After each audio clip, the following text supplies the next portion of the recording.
Hey everybody, Charles for HumbleMechanic.com. Today I'm going to be taking your questions on turbochargers, backup cameras, suspension noises, and more. This is episode 95 of the Humble Mechanic Podcast.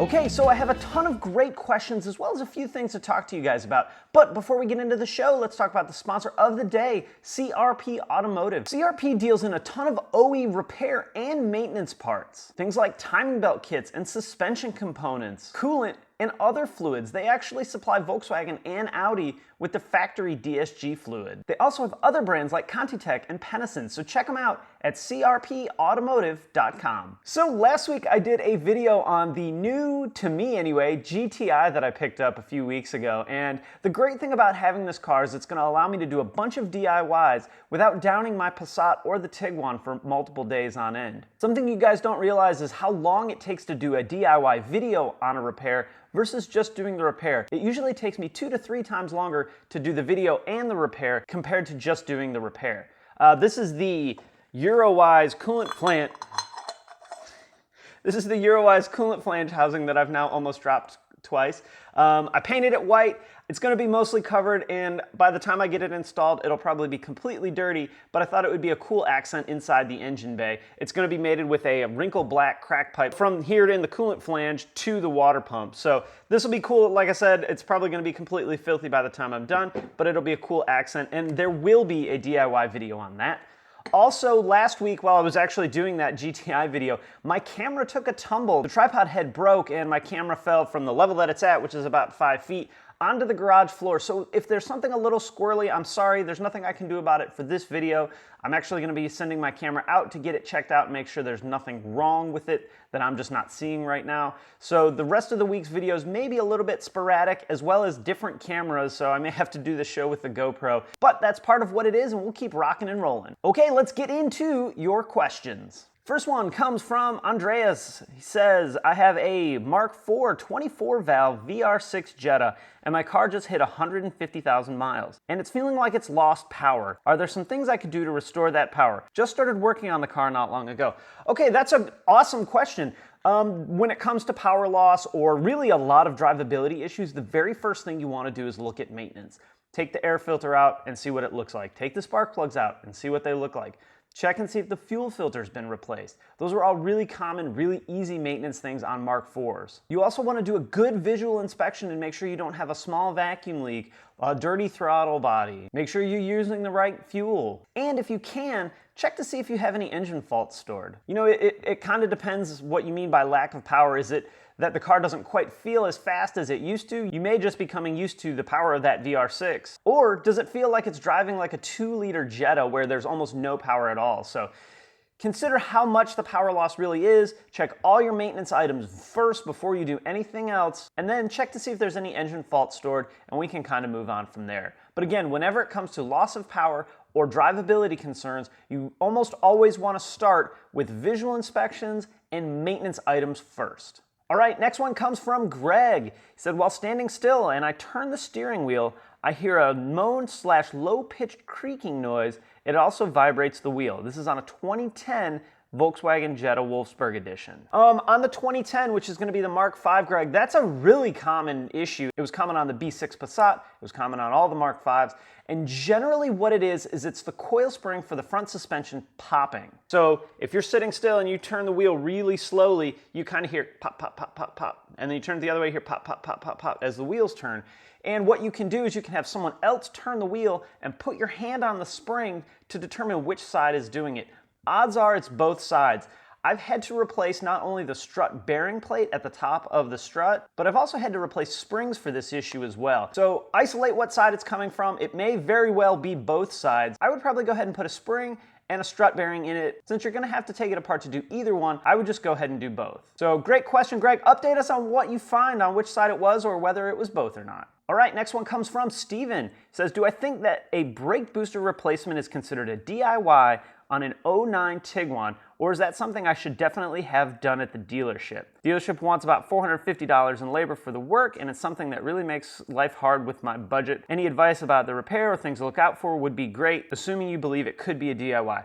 Stephen, it could be a DIY. Things you have to consider when doing a brake booster or really a lot of different brake work is, one, you're gonna have to deal with brake fluid. You're gonna be taking the master cylinder, which is bolted to the brake booster, off, so you're gonna lose brake fluid. So that's gonna have to be, the air bled out of the system. One of the things about opening brake fluid lines on the upstream side of the ABS unit is you may have to bleed the ABS unit. Air can get in there and it can cause a weirdness inside the ABS unit. What's happening is the valves are moving back and forth, and if there's air in it, it's not pushing fluid. It can make the ABS module confused. It can make the ABS light come on. It can make your ABS not function properly. So that's something you really want to consider. That's probably the most serious thing you really want to consider, is you are going to have to bleed the brake system when you do this repair.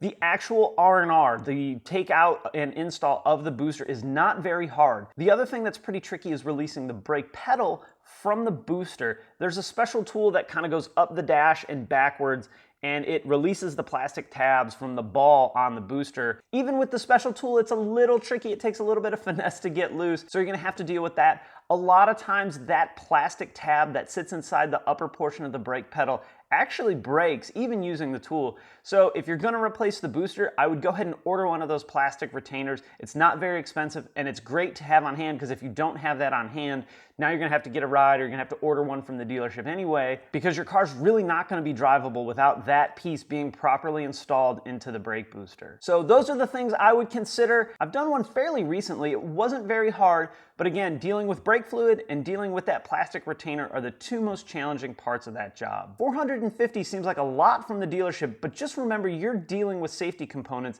and that's something, if you're not 100% sure that you can do, I would go ahead and leave to the professionals. So Stephen, it's up to you. Again, not a hard DIY, just a couple of things you really need to be careful of. All right, next one comes from Kennedy.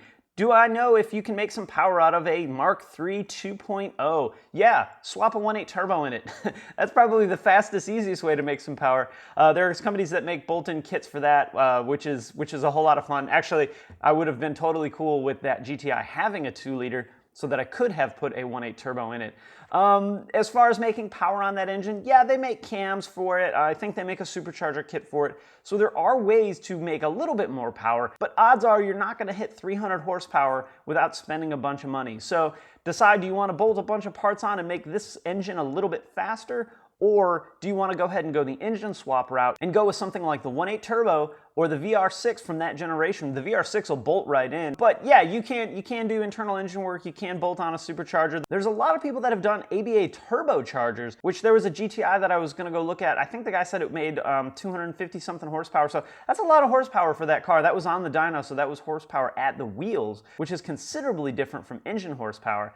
So yeah, fastest way, bolt a turbocharger on it, then engine swap, then, camshaft, supercharger, any of that stuff. Kennedy, if you decide to do it, post back in the comments and let us know which one you decided. All right, I got this one from YouTube. This is from Sunbow. Would you let us know the life expectancy of a turbocharger when it's properly maintained, and also the cost, ballpark, when it failed? This is a wide open question. I've seen, heck, my Passat's got 140,000 miles on it. It is on the original turbocharger, and that has been with proper oil changes. That has been with, when I come to a stop before I shut the car off, I let it sit for 15 to 20 seconds just to let the RPM of the turbocharger come down a little bit. I also don't floor it right before I know I'm ready to stop and shut the car off. I kind of coast into a parking spot or coast into my driveway, for example. That's one little tidbit of ways to extend the life of a turbocharger. So there's plenty of cars with 200,000+ miles on it rolling around on the original turbocharger with nothing to worry about. I've also seen, like the video that you posted that comment on, turbochargers fail at 10, 20,000 miles, either because of manufacturer defect or abuse. A lot of times you don't really know, unless, for example, the drain plug came out and it nuked a turbocharger that way due to lack of oil. So life expectancy can be 100 miles, it can be 300,000 miles. It really all depends, and like you said, with proper maintenance. As far as cost goes, that is 100% dependent on the vehicle. I was talking to the boys at Apex Tuning the other day. They said for a upgraded turbocharger installed runs about $2,500 on something like my Tiguan. The Passat Turbocharger, I want to say you can get them now for about $900. So as far as parts go, they're not the most affordable parts. Generally, the labor is a little bit extensive to, remove and install a turbocharger, depending on what kind of vehicle it is.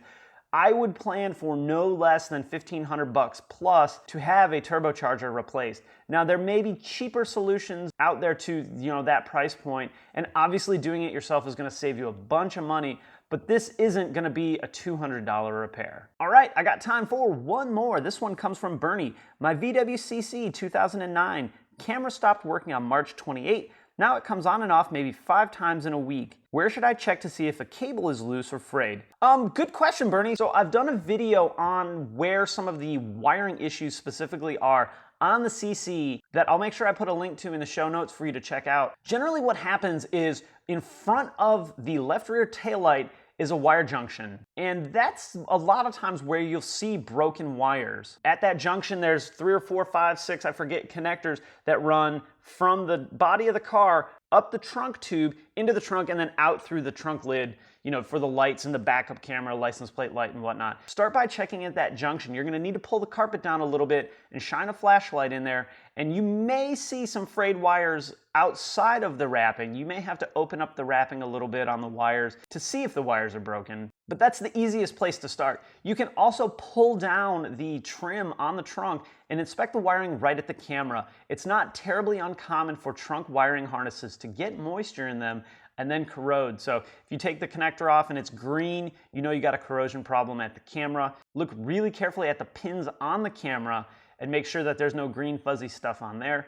But most of the time on the CC, you're gonna find that the wires in the trunk are gonna be the point of failure. And again, that's gonna be about maybe a foot in front of the left rear taillight. So awesome group of questions, guys. Thank you very much for sending them in. Hey, I forgot to mention at the front of the show, to get a question on a show like this, email me, charles@humblemechanic.com, and put question for Charles in the subject. And again, keep them coming. I love these questions. I love doing this show because it lets me know what you guys are interested in instead of you guys just having to listen to me talk about whatever I'm interested in, which currently, right now, is really this Mark III VR6 project car that I got. I'll put a link to that video that I did last week for you to check out. And again, keep the questions coming. All right, I'm gonna wrap it up there. If you have any questions or comments, you can also post them in the comments section below. Hey, if you like the video, throw it a thumbs up on YouTube. I always appreciate that.